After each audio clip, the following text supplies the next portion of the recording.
अपनी मर्जी से कभी अपनी मर्जी से कभी कुछ नहीं कहते आका, जो खुदा कहता है सरकार वही कहते हैं আল্লাহ রসুল। তাই বলেন যে কে বলেন আল্লাহ তাআলা বলেন। তার মানে বস্তুত আসলে এই কথাগুলো স্বয়ং আল্লাহ পাকের কথা। আল্লাহর রসুল বলেন এমন একটা জমানা এসে যাবে যেই জমানায় অযোগ্যদের নেতৃত্বের আমলে অযোগ্যদের নেতৃত্বের আমল জমিনে সয়লাভ হয়ে যাবে। জমিনে যোগ্য মানুষের কোনো দাম, কোনো মূল্য, কোনো কদর থাকবে। জমিনে অযোগ্যদের নেতৃত্বের আমল এসে যাবে। আল্লাহর রাসূল বলেন জমিনে অযোগ্যরা নেতা হয়ে যাবে, তখন যোগ্য মানুষের দাম জমিনে থাকবে না। সরওয়ারে দো আলম নবী বলেন অযোগ্যদের নেতৃত্বের আমল প্রকাশ পাইবার আগে মৃত্যুর সফর করে তোমরা কবরে চলে যাও। কারণ অযোগ্যরা জমিনে যখন কিনা নেতৃত্ব দিবে তখন আল্লাহর রাসূল বলেন জমিনে যোগ্য মানুষের কোনো দাম রবে না। হাবিবে কিবরিয়া মুহাম্মাদুর রাসূলুল্লাহ সাল্লাল্লাহু আলাইহি ওয়াসাল্লাম বলে জমিনে অযোগ্যদের নেতৃত্বের আমল যখন এসে যাবে তখন জমিনে কোন যোগ্য মানুষ, কোন মুমিন তোমরা ইবাদত করে ওই ইবাদত আসমানের মালিক আল্লাহর কাছে তোমরা কবুল করাতে পারবা না। কারণ অযোগ্যদের নেতৃত্বের আমল এসে গেলে অযোগ্যদের কাছে অযোগ্যের দাম বেড়ে যাবে, তখন যোগ্য মানুষের দাম অযোগ্যদের কাছে থাকবে না। কামারের কাছে কামারের দাম আছে, কামারের কাছে কোরআনের দাম নেই।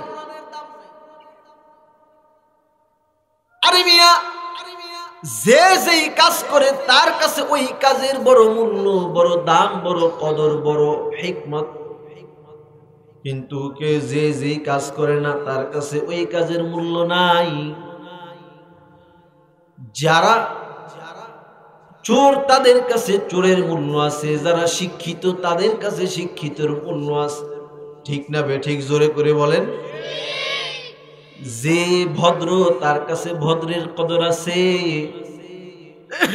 আর যে অভদ্র তার কাছে অভদ্রের কদর আছে। আল্লাহর রাসূল বলেন 2 নাম্বার অকাসরাতাশ শুরত। আল্লাহর রাসূল বলেন এমন একটা সমাজ এসে যাবে যেই সমাজে বাহিনী বেড়ে যাবে। আল্লাহর রাসূল বলেন এমন একটা সমাজ এসে যাবে ওই সমাজে বাহিনী বেশি হওয়ার আমরা আসার আগে মরে যাও। আল্লাহর রাসূল বলে এমন একটা সমাজ আসবে যেই সমাজে বাহিনী বেশি হয়ে যাবে, তার মানে পুলিশ বেশি হয়ে যাবে। পুলিশ মুরব্বীরা যারা আছেন তারা সাক্ষী দেন, আজ থেকে 10 বছর 15 বছর আগে কিন্তু এত পুলিশ ছিল না। ঠিক না বেঠিক? জোরে কইরা বলেন। এত পুলিশ ছিল না, কিন্তু আজ থেকে 10 বছর 15 বছর আগে এত খুন, এত হত্যা, এত ছিনতাই, এত ডাকাতি ছিল না। ঠিক না বেঠিক? জোরে কইরা বলেন। ছিল না। কারণ হলো যে বাহিনী গঠন করা হয়, বাহিনী গঠন করা হয় অপরাধীকে ধরার জন্য। কিন্তু সরওয়ারে দো আলম নবী বলেন বাহিনী বেশি হয়ে গেলে তারা অপরাধীকে না ধরে অপরাধীকে পাহারা দেওয়া আরম্ভ করবে। মনে করেন যারা মস্তান নেতা তারা দাও আর রান্দা আলিয়া রাস্তা দিয়ে হাঁটবে, তো বাহিনী এদের পিছনে পাহারা দিবে। আমাদের কাছে বহুত খবর আসে, সমাজে যারা পাপাচার, সমাজে যারা অনৈতিক কাজের ভিতরে যারা লিপ্ত, এদের নামে অনেক মামলা আছে, কিন্তু এরা ফুলের মালা গলায় দিয়ে রাস্তায় মুক্ত বিহঙ্গে এরা ঘোরাফেরা করে। ঠিক না বে ঠিক? জোরে করে বলেন। সরওয়ারে দো আলম নবী বলেন, বাহিনী বেশি হওয়ার আমল আসার আগে তোমরা মৃত্যুর সফর করে কবরে চলে যাও। সরকার বলেন 3 নাম্বার ওয়াবাইহাল হুকমি, আল্লাহর রাসূল বলেন এমন একটা সমাজ আসবে, ওই সমাজে বিচার বিক্রির আমল এসে যাবে। আল্লাহর রাসূল বলে বিচার বিক্রির আমল আসার আগে মরে যাও, কারণ জমিনে বিচার বিক্রির আমল এসে গেলে তখন জমিনে কোনো ভালো মানুষের দাম থাকবে না। টাকার দ্বারা বিচার কেনা বেচা হবে। আপনাকে পাবনায় মনে হয় বিচার বিক্রি হয় না? কেউ কথা কন না কি লেগে হয়নি? আল্লাহর রাসূল বলেন এমন একটা সমাজ এসে যাবে, যেই সমাজে বিচার বিক্রির আমল এসে যাবে। ইনসাফের আদালতের দ্বারাই বিচার করা হবে না, মানুষের বিচার করা হবে টাকার দ্বারা। টাকা যেদিকে যাবে তো বিচারের রায় ওই দিকে যাবে। ঠিক না ঠিক? জোরে করে বলেন। সরওয়ারে দো আলম নবী বলেন, আল্লাহর রাসূল বলে বিচার বিক্রির আমল আসার আগে মরে যাও, কারণ জমিনে তখন যারা সন্ত্রাস, হাইজাককারী, চোর, বাটপার, যারা লুণ্ঠনকারী, অভদ্র, অশিক্ষিত, মূর্খ, জাহেল, এরা টাকার দ্বারা তাদের স্বাধীনতা তারা কিনে নিবে। আর যারা ভদ্র, নম্র, শান্ত, শিষ্ট, দরিদ্র, এরা ইনসাফের বিচার কখনো পাবে না। আল্লাহর রাসূল বলেন বিচার বিক্রির আমল আসার আগে তোমরা মৃত্যুর সফর করে চলে যাও। সরওয়ারে দো আলম নবী বলেন 4 নাম্বার ওয়া ইস্তিগফাকাম বিদ্দামি, আল্লাহর রাসূল বলে এমন একটা সমাজ এসে যাবে, যেই সমাজে মানুষের রক্তের কোনো দাম থাকবে না। ঠিক না বে ঠিক? জোরে করে বলে। রক্তের এই দাম নষ্ট হয়ে যাবে, রক্তের দাম সস্তা হয়ে যাবে। কেমন সস্তা? 1 বোতল মদের দাম আছে, কিন্তু 1 ব্যাগ রক্তের কোনো দাম নাই। ঠিক না বে ঠিক? জোরে করে বলে। রক্তের দাম সমাজে নষ্ট হওয়ার আমল আসার আগে মৃত্যুর সফর করতে আল্লাহর রাসূল নির্দেশ করেছে। মুহতারাম হাজিরিন, রক্তের দাম কেমন নষ্ট হবে? জমিনে দিন দুপুরে কুবাইয়া হত্যা করে একে অপরকে মেরে ফেলবে। পাবনায় এই খুন খারাপি হয়নি? কথা কন্যা কিনলে আরে হয়নি? জমিনে মানুষ মানুষকে মেরে ফেলবে, মানুষের রক্তের কোনো মূল্য থাকবে না। হাবিবে কিবরিয়া নবী বলেন রক্তের দাম জমিনে থাকবে না। সরওয়ারে দো আলম নবী বলেন জমিনে রক্তের মূল্য নষ্ট হওয়ার আমল আসার আগে মৃত্যুর সফর করে তোমরা কবরে চলে যাও। মানুষ মানুষকে মেরে ফেলবে দিন দুপুরে, মানুষের শরীরের এই রক্তের দাম মানুষের কাছে থাকবে না। অথচ এই রক্তের কত দাম! এই রক্ত কেউ যদি আল্লাহর জন্য সাদাকাহ করে, আল্লাহর জন্য যদি বিলায় দেয়, তাহলে তার জন্য সে জান্নাতের মালিকানা অটোমেটিক হয়ে যায়। আল্লাহু আকবার জোরে করে বলেন। অটোমেটিক হয়ে যায়। অবশ্য এই রক্ত, শরীরে রক্তের কত দাম। যার শরীরে রক্ত আছে মজবুত, তার শরীর অঙ্গ প্রত্যঙ্গগুলো সবগুলো মজবুত ভালো। আর যার শরীরে রক্ত নষ্ট হয়ে গেছে, ব্লাড নষ্ট হয়ে গেছে, আক্রান্ত ক্যান্সার হয়ে গেছে গান, তো তার শরীরের হাত পা প্রতিটি অঙ্গ প্রত্যঙ্গ অচল হয়ে গেছে। আর যদি কারো শরীরে যদি রক্ত যদি ভালো হয়, তাইলে তার শরীরে শক্তি বৃদ্ধি পায়। সরওয়ারে দো আলম নবী বলে এই রক্ত একদিন সস্তা হয়ে যাবে।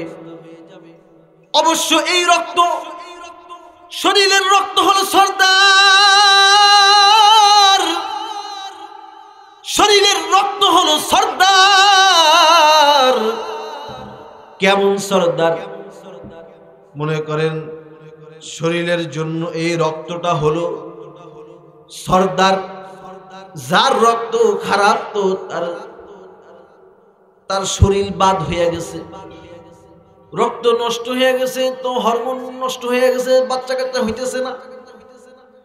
রক্ত দুর্বল, তো শরীর দুর্বল হয়ে গেছে গান। রক্ত মজবুত আছে, তো বীর পালোয়ান হয়ে গেছে। আল্লাহর রাসূল বলেন জমিনে এই রক্ত একদিন সস্তা হয়ে যাবে। হাবিবে কিবরিয়া নবী বলেন রক্তের মূল্য নষ্ট হওয়ার আমল আসার আগে মরে যাও। আল্লাহর রাসূল বলেন জমিনে রক্তের মূল্য নষ্ট হয়ে যাবে। রক্তের দাম আমাদের কাছে নাই, ঠিক না বে ঠিক? জোরে করে বলেন, আওয়াজ করে জোরে করে জবান খুলে বলেন, ঠিক না বে ঠিক? জোরে বলেন। রক্তের দাম আমাদের কাছে নাই, অথচ বড় সেই বিশ্ববিখ্যাত জালেম হাজ্জাজ বিন ইউসুফের মতো বড় জালেমের কাছেও রক্তের দাম ছিল। সুদূর সিন্ধু থেকে একজন মহিলা নিজের শরীরের আঙ্গুলির মাথা কেটে, উঙ্গুলির মাথা কেটে রক্ত দিয়া সাদা উর্নির ভিতরে লিখেছে, হাজ্জাজ তোমার খেলাফতে আমার মতো মজলুম নারীর রক্তের মূল্য আমি যদি তোমার কাছে যদি নাই পাই, হাজ্জাজ রে ভালো করে শুইনা নে, আমি মজলুম নারী, তোমার নামে আল্লাহর আদালতে আমি মামলা দায়ের করব। হাজ্জাজ বিন ইউসুফ নারীর চিঠি পাইয়া 18 বছরের মুহাম্মদ বিন কাসিমকে সেনাপতি বানায়া সিন্ধু বিজয়ের জন্য এই হাজ্জাজ বিন ইউসুফ তাকে পাঠায় দিছে। আল্লাহু আকবার, জবান খুলে বলেন আল্লাহু আকবার। তার মানে বড় বিশ্ব বিখ্যাত বড় জালেম হাজ্জাজ বিন ইউসুফের কাছে রক্তের দাম ছিল। আর আমাদের কাছে রক্তের মূল্য নষ্ট হয়ে গেছে। অথচ এই শরীরের রক্ত, এক ফোঁটা রক্ত যদি গড়ায় পড়ে যায় তাইলে তার ওযু ভেঙে যায়। মক্তবে হুজুররা ছাত্রদেরকে পড়ায় শরীরের কোন জায়গা হইতে রক্ত পুষ পানি বের হয়ে গড়ায় পড়ে, তার মানে এক ফোঁটা রক্ত যদি গড়ায় পড়ে তাইলে সাথে সাথে ওযু ভাঙ্গা যায়। এক ফোঁটা রক্ত গড়ায় পড়ছে তো ওযু ভাঙ্গা গেছে। কিন্তু এই রক্ত আজব বিধান হলো এর শরীয়ী বিধান। আরে এক ফোঁটা রক্ত শরীর থেকে গড়ায় পড়ছে তো ওযু ভাঙ্গা গেছে গান। যদি এই রক্ত যদি শরীর থেকে এক কলস যদি বের হয়ে যায়, আর এই বের হওয়াটা যদি আল্লাহর জন্য বের হয়ে যায়, তাহলে তার এক কলস নাপাক না, প্রতিটা ফোঁটা রক্ত এত দাম, তার নাম হয়ে যায় শুহাদা। আল্লাহু আকবার, জোরে করে বলেন আল্লাহু আকবার। তার নাম হয়ে যায় শহীদ। সে শহীদের দফতরে তার নাম চলে যায়। আরে এই রক্ত যারা দিছে তো তারা শহীদ হইয়া বিনা হিসাব জান্নাতে চলে গেছে। দুনিয়াতে এক শ্রেণীর লোক আছে যারা কখনো মরে না, তারা হলো যারা শহীদ হয়, যারা তাদের গায়ের রক্তটা আল্লাহর জন্য যারা সদকাহ করছে, আল্লাহর জন্য যারা নিজের শরীরের রক্তকে ওয়াকফ করে দিয়েছেন, তারা কশিন কালেও তারা মরে না। তাদের শরীরের প্রতিটা ফোঁটা রক্তের এত দাম। এই রক্তের থেকে ময়দানে মাহশারে মিশকে আম্বরের ঘ্রাণ ছড়াবে। আল্লাহু আকবার, জোরে করে বলেন আল্লাহু আকবার। প্রতিটা ফোঁটা রক্তের থেকে মিশকে আম্বরের ঘ্রাণ গোটা ময়দান সুঘ্রাণ হয়ে যাবে। আরে শরঈ বিধান হলো এর আজব বিধান। এক ফোঁটা রক্ত যদি শরীর থেকে গড়ায় পড়ে তাইলে সাথে সাথে ওযু ভাঙা যায়। কিন্তু এই রক্ত যদি কারো শরীর থেকে এক কলস যদি বের হয়ে যায়, আর এই বের হওয়াটা যদি আল্লাহর জন্য হয়ে যায়, তাহলে ময়দানে মাহশারে আরে তিন শ্রেণীর মানুষ শাফাআত করবে। قال رسول الله صلى الله عليه وسلم يشفع يوم القيامة الأنبياء والعلماء ثم الشهداء। নবীগণ, আলেমগণ, শহীদগণ আল্লাহর আদালতে শাফাআত করবেন। আরে শহীদ তো তাদেরকেই বলে যারা নিজের গায়ের তাজা রক্তটাকে আল্লাহর জন্য বিলায় দিছে। দারুল উলুম দেওবন্দের বাণী কাসেম নানুতুবি রহমতুল্লাহি আলাইহি। দারুল উলুম দেওবন্দে হুজ্জাতুল ইসলাম কাসেম নানুতুবি রহমতুল্লাহি আলাইহি। আল্লাহর রাসূল যাকে স্বপ্নে যুগে আল্লাহর নবী যাকে দারুল উলুম দেওবন্দ মাদ্রাসা করার জন্য এরিয়া দিয়া দিছে। সুবহানাল্লাহ, আওয়াজ করে জোরে বলেন সুবহানাল্লাহ। আরে মিয়া আস্তে করে কোন সুবহানাল্লাহ, জোরে আওয়াজ করে শক্তি দিয়া মোহব্বতে বলেন সুবহানাল্লাহ। কাসেম নানুতুবি সকাল বেলায় গিয়া দেখে আল্লাহর রাসূল যে রাতের বেলায় যে দাগ দিছে ওই দাগ দেখা যায়। আল্লাহু আকবার, জোরে করে বলেন। কাসেম নানুতুবি ইন্তেকাল করলেন। কাসেম নানুতুবি ইন্তেকাল করলে মাকবারায়ে কাসিমিতে তাকে তার দাফন হয়ে গেছে। কয়েকদিন পরে দারুল উলুম দেওবন্দে একজন হাফেজ ছাত্র মারা গেল, হাফেজে কুরআন। তো উস্তাদরা অনেক খুশি হয়েছে, তালেবে ইলম মারা গেছে। এরাও কিন্তু এক প্রকারের শহীদ। মাতা ফি সাবিলিল্লাহ, যারা দ্বীন শিখতে যায় এদেরকেও শহীদ বলা হয়। তো দারুল উলুম দেওবন্দের ছাত্র মরে গেলে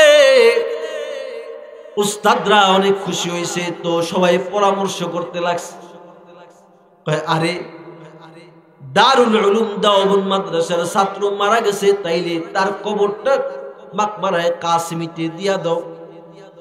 তো কবর খুঁড়ার কাজ যখন চলতেছে তো একদল আবেগের সাথে বলে, আরে কাসেম নানুতুবির পরে পরে মরছে, তো কাসেম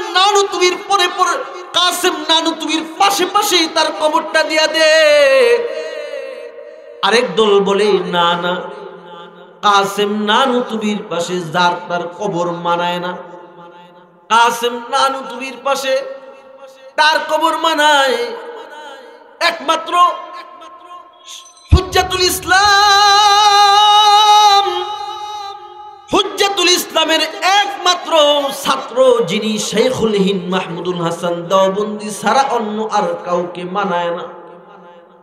তাহলে জায়গাটা তার জন্য বরাদ্দ করে রেখে দাও। শেখুল হিন্দ মারা গেলে কাসেম নানুতুবির পরে শাইখুল হিন্দকে দাফন করা হবে। সবাই মনে মনে চিন্তা করছে আসলেই তো, কারণ আরে এক ছাত্র আর একজন শিক্ষক দিয়ে দারুল উলুম দেওবন্দ শুরু হয়েছে। তো কাসেম নানুতুবির পাশে শাইখুল হিন্দের কবরটাই মানায়। শাইখুল হিন্দ তখনও পর্যন্ত বাঁচা আছেন। শাইখুল হিন্দের কাছে খবরটা চলে গেলে, শাইখুল হিন্দের কাছে খবরটা চলে গেছে। হযরত সবাই মিলে পরামর্শ করেছে, আপনি ইন্তেকাল করলে আপনার কবরটা হুজ্জাতুল ইসলামের পাশে দেওয়া হবে। এই খবরটা শুই না শাইখুল হিন্দ মাহমুদুল হাসান দেওবন্দি বাচ্চাদের মতন হাউমাউ করে কাঁদতেছেন। মুরিদরা জিজ্ঞেস করে, হযরত আপনি বাচ্চাদের মতো কেন কাঁদতেছেন? এই জায়গাটা কি আপনার পছন্দ হয় নাই? আপনার কি এই জায়গাটা কি আপনার পছন্দ হয় নাই? শাইখুল হিন্দ মাহমুদুল হাসান দেওবন্দি বলে, আরে হুজ্জাতুল ইসলাম কাসেম নানুতুবি রহমতুল্লাহি আলাইহি তার পাশে যদি কারো কবর হয়, তাইলে ওই কবরের কিছু জান্নাতের বাতাস তো এই কবরে অটোমেটিক আসবে। তাই এখানে কবর হওয়া সাআদাত। কিন্তু এটা তো তোমাদের অভিব্যক্তি, আমারও তো একটা নিয়ত আছে, আমার নিয়তটা তো তোমরা জানো না। বলে, আপনার কি নিয়ত? বলে, আরে আমার নিয়ত হলো, আমার মন চায় আমার মৃত্যুটা যদি এমন হয়তো, আরে আমার শরীরের প্রতিটি অঙ্গগুলো বেঈমানরা কেটে কেটে জমিনের বিভিন্ন জায়গায় ছড়ায় ছিটিয়ে দেবে। আমার কবর দেওয়ার জন্য লাশ খুঁজে পাওয়া যায় না। এরকম একটা মৃত্যু যদি আমার হইতো, তাইলে হাসরের ময়দানে সবাই যখন কিনা, ময়দানে মাহশারের সবাই কিনা যখন আল্লাহর আদালতে যখন প্রত্যেকের কবর থেকে যার যার কবর থেকে উঠে দাঁড়াবে, তখন আমার প্রতিটি শরীরের গোশতের টুকরা জমিনের বিভিন্ন জায়গা থেকে জড়ায় দৌড়ায় দৌড়ায় একসাথে আইসা জড়া হইত। আর ওই চিত্রটা আরশে আজিম থেকে স্বয়ং আল্লাহ তাকায় দেখবেন। এমন একটা মৃত্যু যদি আমার হইতো, তারা তো এরকম তামান্না করেছে যে তাদের মৌতটা যে ময়দানে জঙ্গে হয়। আর আমরা নিয়ত করি ঘরে মরার নিয়ত করি, যে মরমু ঘরে মরমু, সুন্দর কইরা লেপ চাদর দিয়া শোয়া থইবার মরমু। আরে আল্লাহর রাসূল কি বলেন? আপনার আমার নবী সরওয়ারে দো আলম নবী বলেন, আমার মৃত্যুটা যদি ময়দানে জঙ্গে হতো, আমার মরণটা যদি এমন হইতো, আল্লাহর রাসূল বলে যে কাফেররা আমাকে মেরেছে, আবার যদি আল্লাহ তাআলা আমাকে জীবিত করত, আল্লাহর রাসূল বলেন সুম্মা উহিয়া সুম্মা উকতাল। আল্লাহর রাসূল বলে আমার মরণটা যদি এমন হইতো যে আমাকে কাফেররা মেরেছে, আবার যদি আল্লাহ তাআলা যদি আমাকে জীবিত করত, আবার আমার জীবনটা আমি দ্বীনের জন্য দিতাম। আল্লাহু আকবার, জোরে করে বলেন আল্লাহু আকবার। আওয়াজ করে চিল্লা জোরে বলেন আল্লাহু আকবার। আরে ময়দানে জঙ্গে তাদের মৃত্যু হওয়ার জন্য পেরেশান হয়ে গেছে গান। আর আমরা তো নিয়ত করি ঘরে মরার নিয়ত করি। আমরা নিয়ত করি আমাদের মরণটা যদি ঘরের ভিতরে হইতো। সরওয়ারে দো আলম নবী বলেন, 4 নাম্বার এমন একটা সমাজ এসে যাবে যেই সমাজে মানুষের রক্তের কোনো মূল্য থাকবে না। তো আল্লাহর রাসূল বলেন 5 নাম্বার এমন একটা সমাজ এসে যাবে যেই সমাজে মানুষের বন্ধনের কোনো দাম থাকবে না। মানুষের বন্ধনের কোনো দাম থাকবে না। পিতা পুত্রের মহব্বত থাকবে না, বাপ সন্তানের মহব্বত থাকবে না। এমন সমাজ আসার আগে আল্লাহর রাসূল আমাদেরকে মৃত্যুর সফর করতে বলেছে। সরওয়ারে দু আলম নবী বলেন, এমন একটা সমাজ আইব যেই সমাজে মানুষের ভিতরে বন্ধনের কোনো দাম থাকবে না। যেরকম বাপ মা বুড়া হয়ে গেলে বৃদ্ধাশ্রমে পাঠায় দেয়, আপনার এলাকায় এরকম আছে না? আগে বুড়া হয় তো মনে বুড়া বুড়িরে দেখতে পারে না, আছে না নাই? আরে জোরে করে বলেন, আছে না নাই? বুড়া হইছে তো বাপ মারে পালতে খুব বোঝা মনে হয়। আরে ভাই ভাইকে নিজের হাতে হত্যা করতেছে, বন্ধু বন্ধুকে নিজের হাতে হত্যা করে ফেলতেছেন। সরওয়ারে দু আলম নবী বলেন, আল্লাহর রাসূল বলে এমন একটা সমাজ এসে যাবে যেই সমাজে মানুষের বন্ধন নষ্ট হয়ে যাবে। আরে বাপ মা বুড়া হয়ে গেলে বৃদ্ধাশ্রমে পাঠায় দেয়, চেহারা দেখলে কবুল হজের সব হয়, ওই বন্ধনটার কোনো দাম নাই। বুড়া হয়ে গেলে বৃদ্ধাশ্রমে পাঠানোর আমল এসে গেছে। সরওয়ারে দু আলম নবী বলেন, 6 নাম্বার আল্লাহর রাসূল বলেন, এমন একটা সমাজ এসে যাবে যেই সমাজে কোরআনের কোনো মূল্য থাকবে না। ঠিক না বে ঠিক? জোরে করে বলে, কোরআনের মূল্য নষ্ট হয়ে যাবে, ইলমের মূল্য নষ্ট হয়ে যাবে।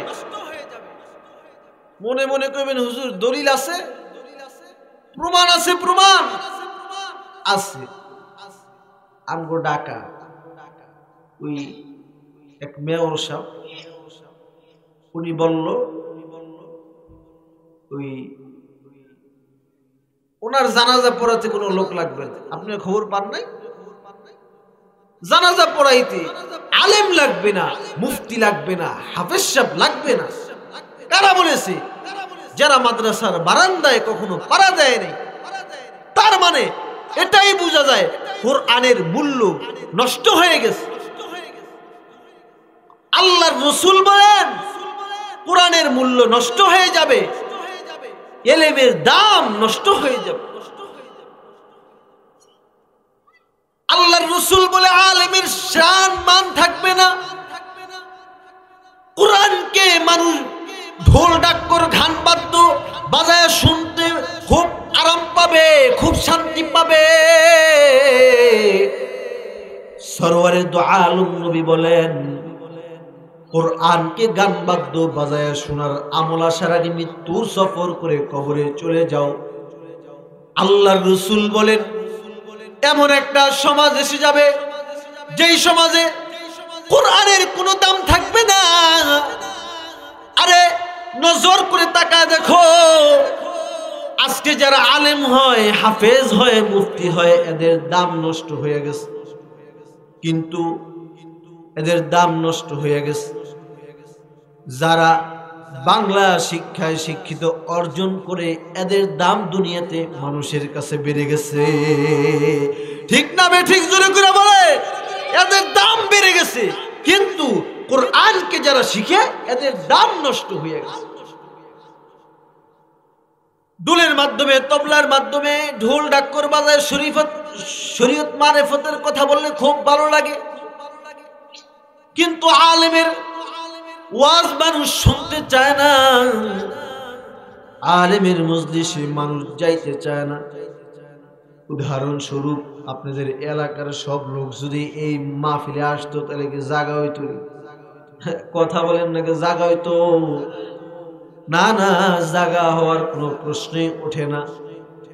কিন্তু নাই, চিন্তা করে, আরে হুজুরে বয়ান করবো, যাওয়ার দরকার নেই, ঘুমাই ঠান্ডার ভিতরে, কে কইব গিয়া প্রতি শুক্রবারে শুনি না। ইলমের মূল্য নষ্ট হয়ে যাবে।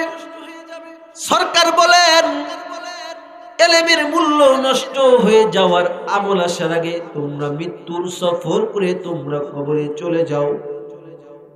তার মানে নজর করে তাকায় দেখি, যেই বস্তুগুলোর কথা আল্লাহর হাবিব বলেছেন, বস্তুগুলো জমিনে প্রকাশ পেয়ে গেছে। তার মানে আমরা সবাই এক বোতল করে বিষ খায় মরে যাই, কি কোন? বিষ খায় মরে যাবো নাকি? আরে মিয়া না, আল্লাহ রসুল আমাদেরকে শপথ শিখাইছেন, শিয়ালের মতো 1000 বছর বেঁচে না থেকে সিংহের মতো বাঁচো তুমি, একদিন ওপারের ডাকে তুমি সাড়া দিও, অমর হয়ে তুমি রবে চিরদিন, অমর হয়ে তুমি রবে চিরদিন। ঠিক না বে ঠিক? জোরে করে বলে। তার মানে এগুলোকে যদি ঠেক দিতে গিয়া যদি তোমার রক্ত যায়, রক্ত দিবা, জালেম তাগুদের সামনে কোশ্চিন কালো মাথা নত করবা না। ঠিক না বে ঠিক? জোরে করে বলেন। আল্লাহর রাসূল এই বস্তুগুলো জমিনে প্রকাশ পাইবার আগে মৃত্যুর সফর করে কবরে যেতে বলেছে। মুহতারাম হাজিরিন, আমি আয়াত পড়েছি সূরা মুদ্দাসসিরে, আল্লাহ তাআলা নেককার আর বদকার মুমিনের সংলাপ বর্ণনা করেছেন। নেককার যারা, এরা নেককার মুমিনরা জান্নাতে যাবে আর বদকাররা জাহান্নামে যাবে। নেককাররা কই যাবে? জান্নাতে। কই যাবে? জোরে করে বলেন। জান্নাতে যাইতে রাজি আছেন কারা কারা? হাত তোলেন। আল্লাহ পাক আমাদের সবাইকে জান্নাতি হিসেবে কবুল করুক। জোরে করে বলেন আমিন। তো একদল মুমিন হবে, এরা যাবে জান্নাতে, আরেক দল যাবে জান্নাতে, একদল যাবে জান্নাতে, আরেক দল যাবে জাহান্নামে। সরওয়ারে দু আলম নবী বলেন, জান্নাতি মুমিনের এত মেধা, এত পাওয়ারফুল হবে, জাহান্নামের ভিতরে নিজের আপনজনদেরকে জান্নাত থেকে এক নজরে চিনে ফেলবে। জান্নাত থেকে তারা এক নজরে নিজের আপনজনকে চিনে ফেলবে। সরওয়ারে দু আলম নবী বলেন, চোখের পাওয়ার এত হবে, নিজের আপন বন্ধুকে এক নজরে চিনে ফেলবে। মেধা এত ভালো হবে, এক নজরে চিনে ফেলবে। সরওয়ারে দু আলম নবী বলেন, জবানের এত পাওয়ার হবে, জান্নাতে দাঁড়ায়া জাহান্নামী মুমিনকে ডাক দিবে, বলবে, কিরে সুলাইমান, জাহান্নামে গেছ কি লাগা? তুই তো মুসলমান ছিলি, মুসলমান বাপের ঘরে তুই জন্মগ্রহণ করছিলি, মুসলমান মায়ের ঘরে না জন্মগ্রহণ করছিলি, মাদ্রাসার মাহফিলে বসে বসে ওয়াজ শুনছিলি, ওয়াজ শুনছো, মুসলমানের ঘরে জন্মায়া কেন জাহান্নামে চলে গেছ? জাহান্নাম থেকে ডেকে ডেকে বলবে, ছিলাম বদকার, 4 রকমের আকাম কুকাম কইরা আজকে আমরা জাহান্নামের ভিতরে আসা পড়ছি। জাহান্নামে দাঁড়ায়া ডেকে ডেকে বলবে, মা সালাকাকুম ফি সাকর, মা সালাকাকুম ফি সাকর, ক্বালু লাম নাকু মিনাল মুসাল্লিন ওয়া লাম নাকু নুতঈমুল মিসকিন ওয়া কুন্না নাখুদু মাআল খায়িদিন ওয়া কুন্না নুকাযযিবু বিয়াউমিদ্দিন। জাহান্নাম থেকে ডেকে ডেকে বলবেন, 4 রকমের আকাম কুকাম করে আজকে জাহান্নামের ভিতরে। 1 নাম্বার, আমরা নামাজ পড়ছি না, মসজিদে আজান হয়েছে কিন্তু আমরা মসজিদে যাই নাই। যখনই করোনা দেশের ভিতরে দেখা দিছে তখনই মসজিদের ভিতরে আর জায়গা হয় না। করোনায় কি আপনাকে মসজিদ খালি ছিল নাকি? আরে মিয়া কথা বলেন না কেন? খালি ছিল? খালি ছিল না। সারা বছর মসজিদে মুসল্লি নাই, কিন্তু করোনার সময় মসজিদের জায়গা হয় না। সরকার আইন করে দিছে 5 জন 7 জন, জুমার দিন 12 জন, এর বেশি কিন্তু কেউ পড়বেন না, যাইবেন না। তো যাইবেন তো মাস্ক লাগায় যাইবেন, দূরত্ব বজায় রেখে নামাজ পড়বেন। কিন্তু তারপরে গিয়া মসজিদের তালা দিয়ে ঝাঁকি দিয়া কয় হুজুর দরজা লাগাইছেন কি লিগা? বেতন দিয়া রাখি দরজা লাগাইছেন কি লিগা? দরজা খুলেন, নামাজ পড়তে আইছি। ইমাম সাহেব কয় কেন? সরকারি নির্দেশ মনে নাই? কারে মিয়া সরকারি নির্দেশ গুল্লি মারি? মরলে মরমু তো মসজিদের ভিতরে মরমু। আল্লাহু আকবার জোরে করে বলেন। তার মানে দিলের ভিতরে কেমন ইমানের পাওয়ার। যদি মরি তাহলে মসজিদের ভিতরে মরমু, করুণায় বললে মরমু, কিন্তু মসজিদের ভিতরে মরমু। যে কারণে খোদার কসম করে বললে আমি হানের ছব না। সারা পৃথিবীতে যেই পরিমাণে করুণা হয়েছে, আল্লাহর কসম বাংলার মাটিতে তার সামান্য একটু হয় নাই। ঠিক না বে ঠিক জোরে করে বলেন। বহুত গবেষক, বহুত বিজ্ঞানিক, বহুত রিসার্চবিদরা বলেছিল বাংলাদেশ দরিদ্র দেশ, যদি এই দেশে করুণা হয় তাহলে মানুষ বাঁচবে না। কিন্তু বাংলার আলেম তথা তৌহিদি মুসলমানদের ইমানের অনুপ্রেরণায় তাদের আল্লাহুম্মা ইন্নী আউযু বিকা মিনাল বারসি ওয়াল জুনুন, আল্লাহর বান্দারা দোয়া পড়েছে, দোয়ার ধাক্কায় করুণা বাংলাদেশ থেকে বিদায় নিয়ে চলে গেছে। করুণা হয় নাই। মুহতারাম হাজরিন, এই যে এটা হলো ইমানের পাওয়ার। তো জান্নাতে দাঁড়ায়া জাহান্নামী মুমিনকে ডাকবে আর বলবে কিরে ভাই তুই জাহান্নামে কেন গেলি? বলবে 4 রকমের দোষের কারণে জাহান্নামে আইছি। 1 নাম্বার দোষ হলো নামাজ পড়ছি না। আপনাকে মসজিদে আজান দিলে মসজিদ ভরে, কথা বলেন না কেন? ভরে না। নামাজ না পড়ার কারণেই জাহান্নামে চলে আসছি। তাহলে আজ থেকে আপনারা নামাজ পড়তে রাজি আছেন তো ইনশাআল্লাহ? কারা কারা হাত তোলেন? দুনো হাত তোলেন, বলেন ইয়া আল্লাহ আজ থেকে আর কোনদিন নামাজ ছাড়বো না। জোরে বলেন ইনশাআল্লাহ। আল্লাহ পাক কবুল করুক। জোরে করে বলেন আমিন। তাহলে নামাজ ছাড়া যাবে না। নামাজ যদি ছাড়ে তাহলে জাহান্নাম ছাড়া উপায় নাই। সরওয়ারে দু আলম নবী বলেন, আল্লাহর রাসূল সাল্লাল্লাহু আলাইহি ওয়াসাল্লাম বলেন, 2 নাম্বার আল্লাহর রাসূল কোরআন বলেন 2 নাম্বার, ওয়ালাম নাকুনু তুইমুল মিসকিন, মিসকিনরে খানা খাওয়াই নাই। বাংলার বহু দুনিয়া আছে যারা মিসকিন খাওয়ায় না। বিয়ার ভিতরে খাওয়ায়, বাপ মরলে খাওয়ায়, মা মরলে খাওয়ায়, কিন্তু মিসকিন খাওয়ায় না। ঠিক না বে ঠিক জোরে করে বলেন। আরে বিয়া শরম করে নাকি? ঠিক না বে ঠিক জোরে করে বলেন।